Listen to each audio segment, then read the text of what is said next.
नमस्कार दोस्तों,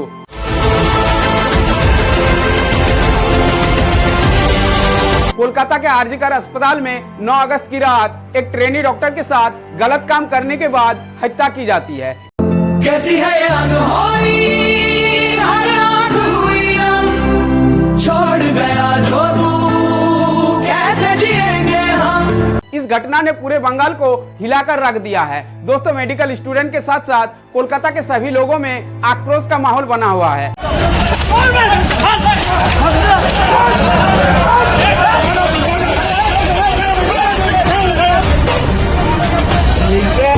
और लगातार विरोध का प्रदर्शन हो रहा है। दोस्तों, आइए जानते हैं इस वीडियो में आरजीकर मेडिकल कॉलेज के प्रिंसिपल किसे बचाने की कोशिश कर रहे हैं। क्या छुपाना चाहती है ममता बनर्जी?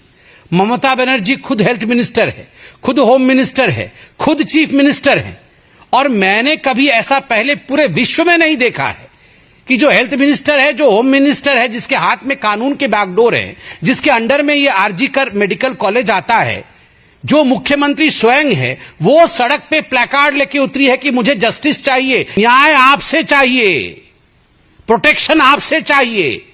आपके गुंडों से, आपके दरिंदों से डॉक्टरों को और आम जनता को वहां प्रोटेक्शन की आवश्यकता है। दोस्तों, 9 अगस्त सुबह 8 बजे कोलकाता का आरजीकर मेडिकल कॉलेज में डॉक्टर्स की ड्यूटी चेंज होने वाली थी। तभी इमरजेंसी बिल्डिंग में पीजीटी के कुछ स्टूडेंट ने सेमिनार हॉल में एक डेड बॉडी देखती है। ये डेड बॉडी हॉस्पिटल में ही काम करने वाली ट्रेनी डॉक्टर की थी। उन्होंने तुरंत एचओडी यानी head of chest department Arnab Datta Chowdhury और प्रिंसिपल संदीप घोष को इसकी खबर देती है। प्रिंसिपल संदीप घोष ने वाइस प्रिंसिपल संजय वरिष्ठ को बताया और इसके बाद सभी सेमिनार हॉल में पहुंचते हैं। सेमिनार हॉल में पहुंचने वालों में से 4 नाम खास है।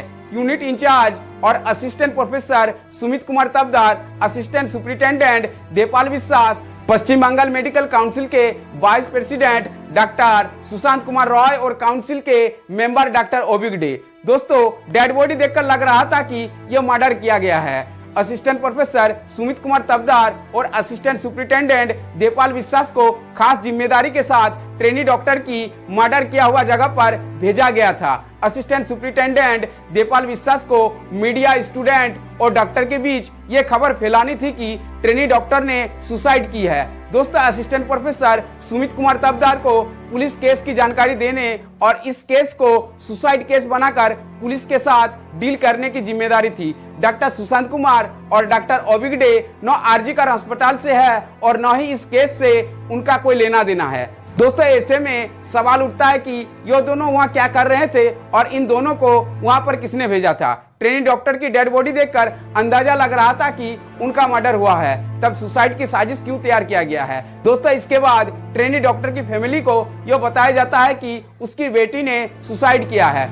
दोस्तों, इस मर्डर के पीछे आरजीकर मेडिकल कॉलेज के प्रिंसिपल संदीप घोष और उसके सहयोगी साथी इसको बचाने का प्रयास कर रहा है। इस मामले की जांच सीबीआई कर रही है। स्टूडेंट ने सबसे पहले इसकी जानकारी एचओडी यानी head of chest department Arnab Datta Chowdhury और प्रिंसिपल संदीप घोष को दी थी। दोस्तों, पश्चिम बंगाल मेडिकल काउंसिल के vice president doctor Sushant Kumar Roy और काउंसिल के मेंबर डॉक्टर ओबिगडे घटना स्थल पर मौजूद थे। ओबिगडे टीएमसी छात्र परिषद के एक्टिव मेंबर है। दोस्तों, ओबिगडे आईपीजीएमआर एसएसकेएम से पीजीटी सर्जरी की पढ़ाई कर रहे हैं। वही डॉक्टर सुशांत कुमार रॉय राज्य स्वास्थ्य विभाग के ओएसडी के पद से रिटायर्ड हुए हैं। दोस्तों, सुशांत रॉय और ओबिगडे वहां पर तब तक मौजूद रहते हैं जब तक वहां पुलिस नहीं आए थे। पुलिस के आने से पहले वो दोनों वहां से निकल जाते हैं।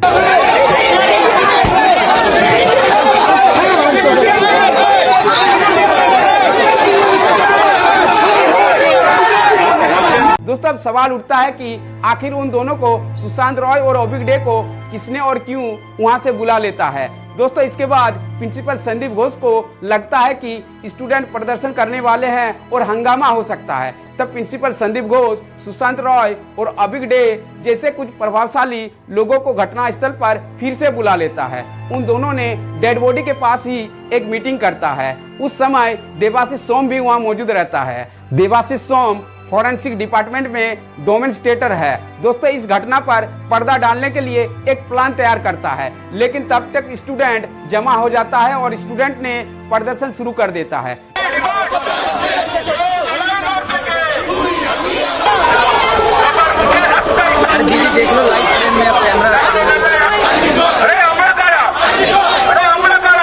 स्टूडेंट्स ने इस प्रदर्शन पर दो डिमांड रखता है। पहला डिमांड पोस्टमार्टम की वीडियोग्राफी होना चाहिए और दूसरा डिमांड जांच के लिए 3 सदस्यों की कमेटी होना चाहिए। तब तक मीडिया वालों भी वहां पहुंच जाते हैं। दोस्तों, सुशांत रॉय और ओबिगडे नॉर्थ बंगाल लॉबी का हिस्सा है। सुशांत रॉय, ओबिगडे और संदीप घोष एक ही लॉबी का हिस्सा है, जिन्हें मेडिकल की फील्ड में नॉर्थ बंगाल लॉबी के नाम से जाना जाता है। दोस्तों, इस लॉबी पर डॉक्टर श्यामाप्रसाद दास का हाथ है, जो ममता बनर्जी के फैमिली डॉक्टर है। अगस्त 2024 में पश्चिम मिदनापुर जिले में मंच गिरने से ममता बनर्जी गंभीर रूप से घायल हो गई थी। उनकी पसलियां टूट गई थी और उसके सिर पर चोट आई थी। तब से डॉक्टर श्यामाप्रसाद दास ही ममता बनर्जी का इलाज करते आ रहे हैं। दोस्तों, सुशांत रॉय, ओबिगडे और संदीप घोष तीनों ही डॉक्टर श्यामाप्रसाद के खास आदमी है। दोस्तों, कोलकाता आरजीकर मेडिकल कॉलेज के प्रिंसिपल संदीप घोष का इस मामला से पहले भी कई बार विवाद सामने आया है। 31 मई 2023 को पश्चिम बंगाल सरकार ने प्रिंसिपल संदीप घोष की जगह डॉक्टर सनत घोष को प्रिंसिपल बनाया था, लेकिन 24 घंटे के अंदर ऑर्डर वापस लेना पड़ा और फिर से संदीप घोष को आरजीकर मेडिकल कॉलेज का प्रिंसिपल बनाया गया। 11 सितंबर 2023 को डॉक्टर संदीप घोष का ट्रांसफर मुर्शिदाबाद मेडिकल कॉलेज में किया गया था, लेकिन फिर से 9 अक्टूबर 2023 को संदीप घोष का फिर से बहाल आरजीकर मेडिकल कॉलेज में कर दिया गया। 2023 में संदीप घोष के खिलाफ जांच के लिए एक कमेटी बनाई गई, लेकिन इस बार भी हेल्थ सेक्रेटरी को आदेश वापस लेना पड़ा। दोस्तों, प्रोफेसर देवपाल विश्वास को मीडिया, स्टूडेंट और डॉक्टर के बीच इस मामले को सुसाइड का मामला बताने का जिम्मा दिया गया था। प्रोफेसर देवपाल विश्वास पहला कॉल सुबह 10:53 पर परिवारों को किया। ट्रेनी डॉक्टर के पिता को बताया गया कि उनकी बेटी की तबीयत खराब हो गई है। थोड़ी देर बाद ट्रेनी डॉक्टर के फैमिली को दूसरा कॉल किया गया। इस बार परिवार को बताया गया कि उसकी बेटी ने आत्महत्या कर ली है। हालांकि यह कॉल महिला असिस्टेंट सुपरिटेंडेंट ने की थी। আমি অ্যাসিস্ট্যান্ট সুপারিনটেন্ডেন্ট কথা বলছি। আপনার মেয়েকে আমরা এমার্জেন্সিতে নিয়ে এসেছি, আপনারা আসুন, এসে যোগাযোগ করুন। ও কি হয়েছিল কি? ও তো ডিউটিতে ছিল। আপনারা জলদি চলে আসুন, যতটা তাড়াতাড়ি পারবেন। হ্যালো, হ্যাঁ, অ্যাসিস্ট্যান্ট সুপার বলছি। হ্যাঁ হ্যাঁ, শুনুন, আপনাকে তখন বারবার বলছিলাম, ব্যাপারটা হচ্ছে যে আপনার মেয়ে মৌমিতা, উনি সুসাইড করেছেন হয়তো, বা কিছু মারা গেছেন। পুলিশ রয়েছে, আমরা হসপিটালে সবার সামনেই রয়েছি, ফোন করছি। আপনারা যত তাড়াতাড়ি পারবেন চলে আসুন। दोस्तों, कॉलेज के हॉस्टल में सुसाइड की खबर मिलते ही स्टूडेंट और डॉक्टर इमरजेंसी बिल्डिंग में पहुंच जाते हैं। डेड बॉडी को देखकर लग रहा था कि ये सुसाइड नहीं बल्कि मर्डर है। तभी कुछ 15 से 20 डॉक्टर और स्टूडेंट ने इसके खिलाफ विरोध करने लगता है।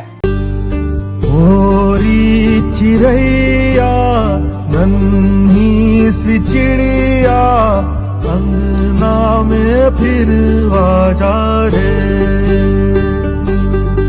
दोस्तों, असिस्टेंट प्रोफेसर सुमित तबदार ने सुबह 10:10 पर पुलिस को लाश मिलने की सूचना देती है। पुलिस 10:30 पर पहुंचती है और दोपहर 1 बजे फॉरेंसिक टीम पहुंचती है और क्राइम एग्जामिनेशन शुरू किया जाता है।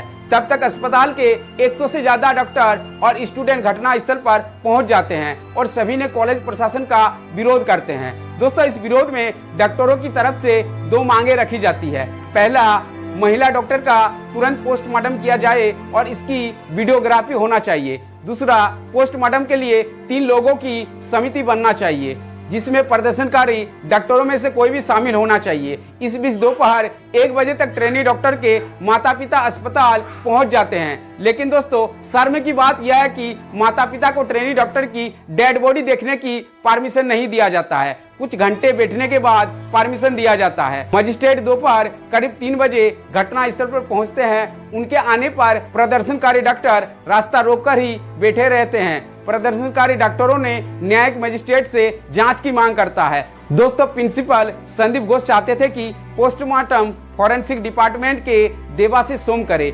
मामला महिला का था, इसलिए कोई महिला डॉक्टर ही पोस्टमार्टम कर सकती थी। पोस्टमार्टम करने के लिए 3 सदस्यीय डॉक्टरों की टीम में फॉरेंसिक डिपार्टमेंट की मौली बनर्जी, रीना दास और अपूर्वा विश्वास का नाम सामने आया। शाम 6:10 पर शव को पोस्टमार्टम के लिए ले जाया गया और शाम 7:10 पर पोस्टमार्टम खत्म हुआ। दोस्तों इसके बाद शाम करीब 7:40 पर पीड़िता के माता पिता को ताला पुलिस स्टेशन ले जाया गया और 8:15 पर डॉक्टरों का शव शमशान घाट ले जाया गया। इन सबके बाद रात 11:45 पर मामले की एफआईआर लिखी गई। दोस्तों सवाल उठता है कि जब मौत की खबर पुलिस वालों को सुबह 10:10 पर मिला था तब एफआईआर रात 11:45 पर दर्ज क्यों की गई? लगभग 14 घंटों में बंगाल पुलिस एफआईआर लिखने में क्या साजिश रच रहा था? दोस्तों प्रिंसिपल संदीप घोष को इस घटना की जानकारी सुबह 5 बजे ही मिल गई थी। घटना के समय बिल्डिंग में 2 सिक्योरिटी गार्ड थी। एक सिक्योरिटी गार्ड अपने फैमिली का इलाज करा रहा था और दूसरी सिक्योरिटी गार्ड इमरजेंसी वार्ड की दूसरी मंजिल पर पहुंचा। तब उसने सेमिनार हॉल में एक ट्रेनी डॉक्टर की अर्धनग्न बॉडी पड़ी हुई देखती है। मुंह, आंख और प्राइवेट पार्ट से खून बह रहा था।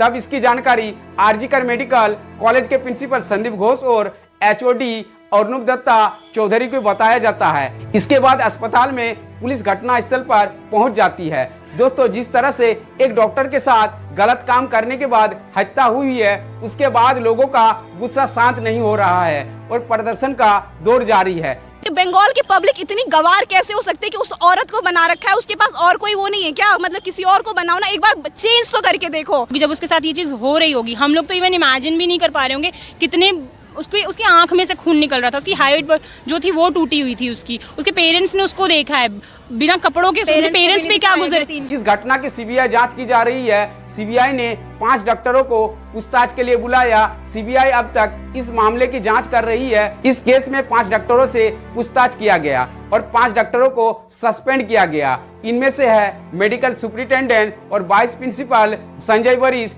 एचओडी यानी head of chest department Arnab Dutta Chowdhury, forensic medicine की associate professor Reena Das, forensic medicine विभाग से मौली बनर्जी और अपूर्वा विश्वास शामिल है।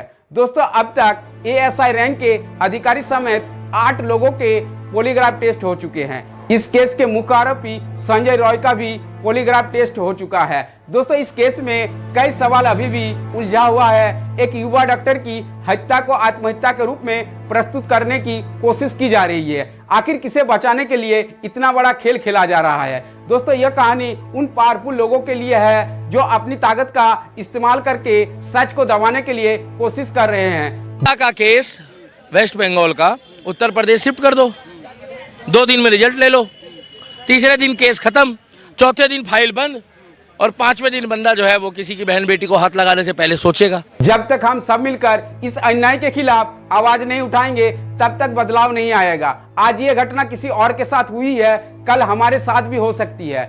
अब यह देखना बाकी है कि सीबीआई की जांच में क्या खुलासा होते हैं और क्या बंगाल की जनता को न्याय मिल पाएगा। तब तक के लिए जय हिंद, वंदे मातरम दोस्तों।